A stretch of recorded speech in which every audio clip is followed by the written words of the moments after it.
आपका growing up channel में स्वागत है। आज का विषय क्रियात्मक अनुसंधान से संबंधित है। यह अनुसंधान क्यों किया जाता है, इसको करने के क्या फ़ायदे हैं, ठीक है।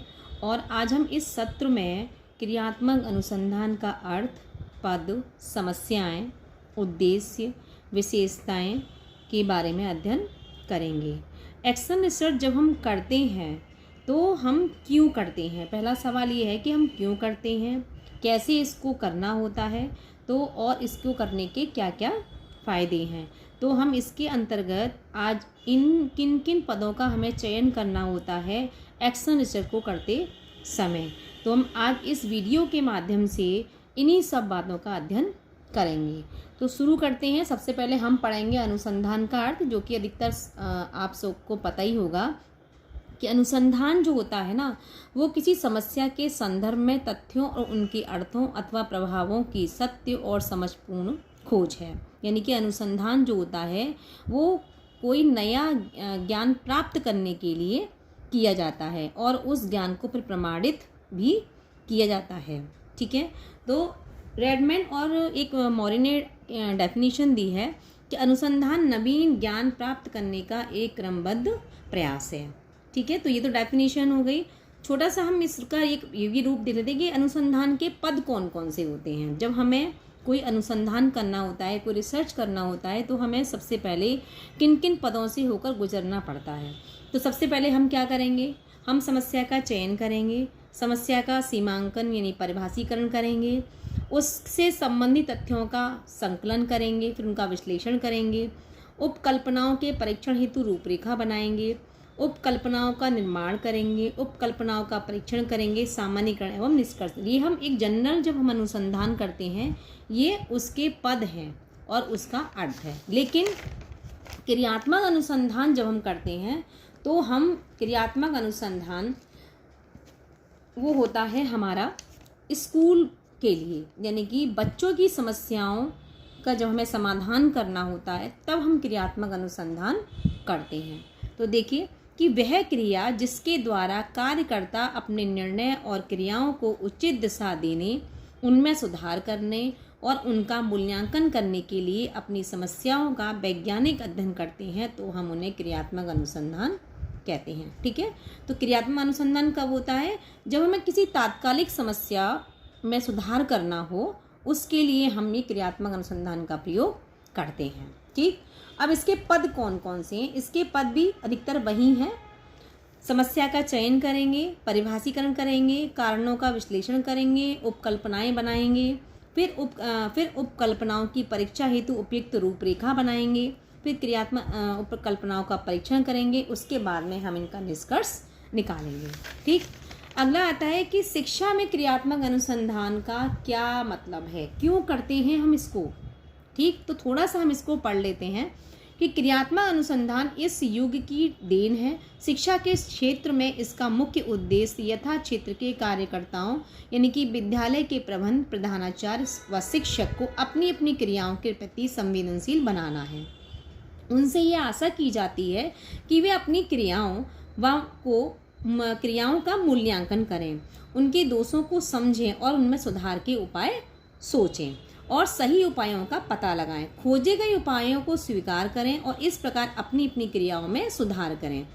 इसका क्षेत्र विद्यालय की दैनिक क्रियाओं में सुधार हेतु, कार्यकर्ताओं की क्रियाओं में सुधार लाने हेतु उपाय खोजते तक ही सीमित नहीं है, बल्कि विद्यालय संबंधी क्रियाओं जैसे छात्र संबंधी क्रियाएं, शिक्षा संबंधी क्रियाएं, विद्यालय संगठन व व्यवस्था संबंधी क्रियाएं, सह पाठ्यचारी क्रियाओं का आयोजन संबंधी क्रियाएं और मूल्यांकन संबंधी क्रियाएं भी इसके अध्ययन क्षेत्र के अंतर्गत आती हैं। यानी कि शिक्षा में जब क्रियात्मक अनुसंधान होगा तो वो केवल एक ही बात तक सीमित नहीं है, वो क्या है, आपका विद्यालय संगठन की व्यवस्था से भी संबंधित है, आपके पाठ्यचर्या की क्रियाओं के आयोजन से भी संबंधित है ना। तो जो भी मतलब विद्यालय में जो भी इस तरह की समस्याएं हैं, उन सारी समस्याओं के लिए क्रियात्मक अनुसंधान किया जा सकता है, ठीक है।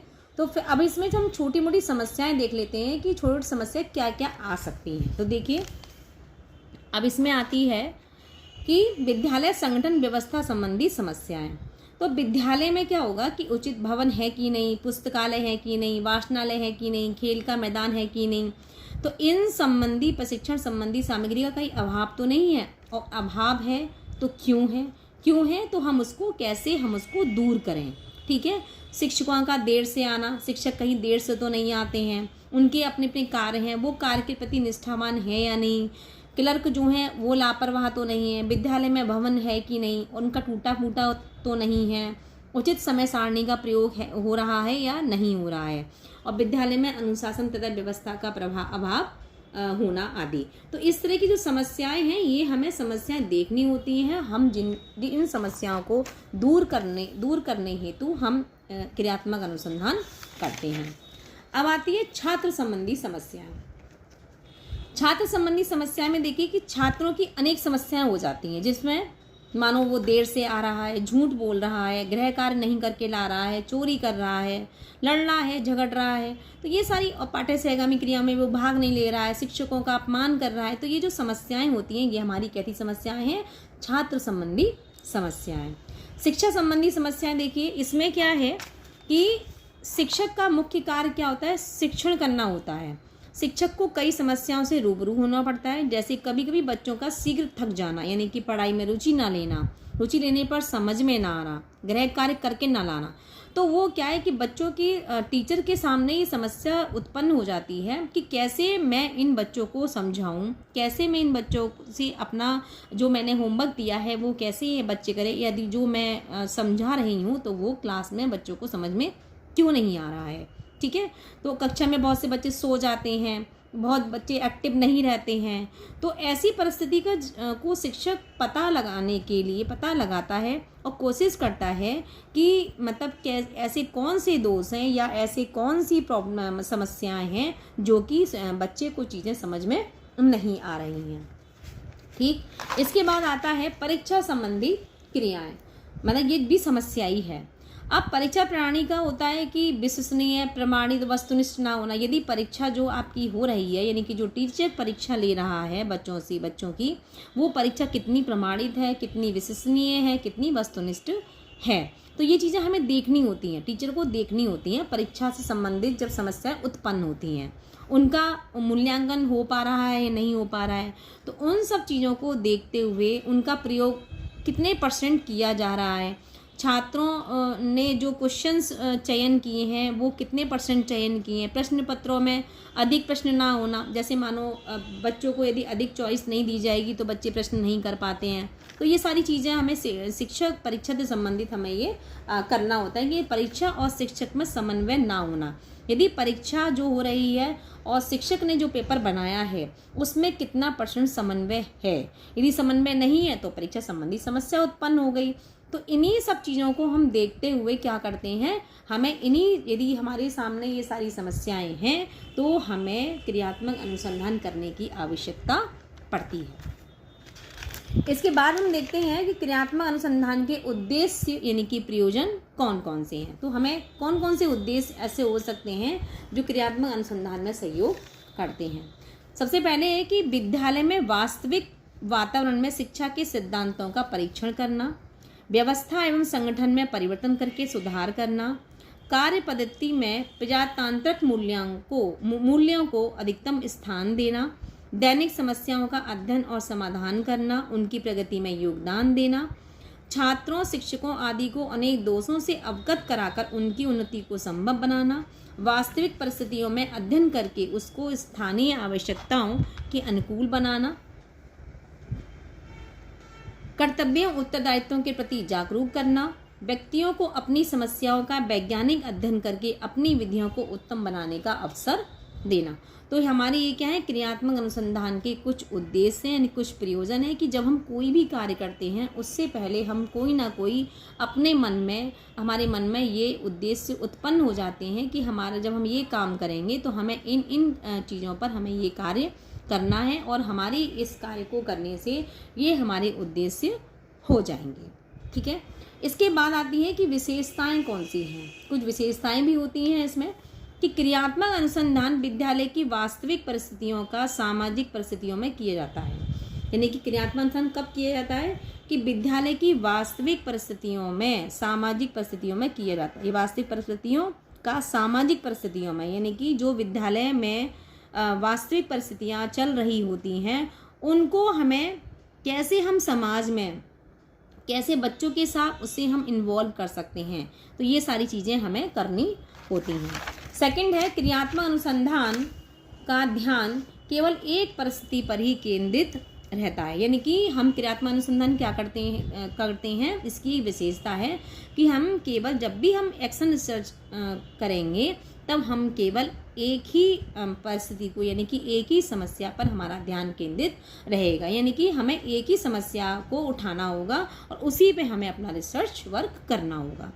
क्रियात्मक अनुसंधान करने वालों के मस्तिष्क में अपनी स्वयं की विधियों में सुधार करने का विचार विद्यमान रहता है। क्रियात्मक अनुसंधान के परिणामों का कार्य करने वाला उसमें आरंभ से लेकर अंत तक सक्रिय भाग लेता है। इस अनुसंधान में विद्यालय के शिक्षक, प्रशासक और निरीक्षक एक दूसरे के सहयोग से कार्य करते हैं। ठीक है, तो ये इसकी क्या हो गई, ये उसकी विशेषताएं हो गई।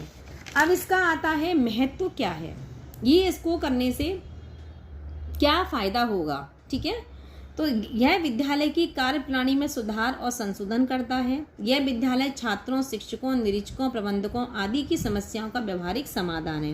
यानी कि कोई समस्या यदि उत्पन्न हो रही है क्लास में या कॉलेज में या स्कूल में, कोई समस्या उत्पन्न हो रही है और क्रियात्मक अनुसंधान किया जा रहा है वहाँ पर, तो उस समस्या से 95% छुटकारा हो जाता है और वो समस्या दूर हो जाती है। यह छात्रों की चतुर्मुखी उन्नति के लिए विद्यालय की क्रियाओं का प्रभावपूर्ण विधि से आयोजन करता है।